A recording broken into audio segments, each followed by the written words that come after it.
In front of me is Realme 10 Pro Plus, and today I would like to show you how you can manage location of this Realme. First of all, go into Tab menu.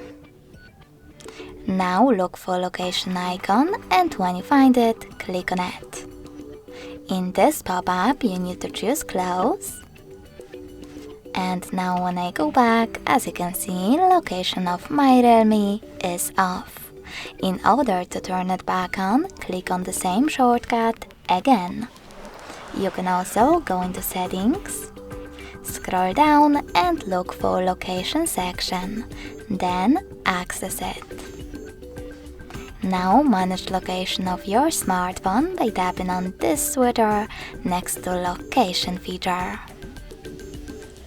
Thanks so much for watching. If you enjoyed this video, leave a like, comment and subscribe.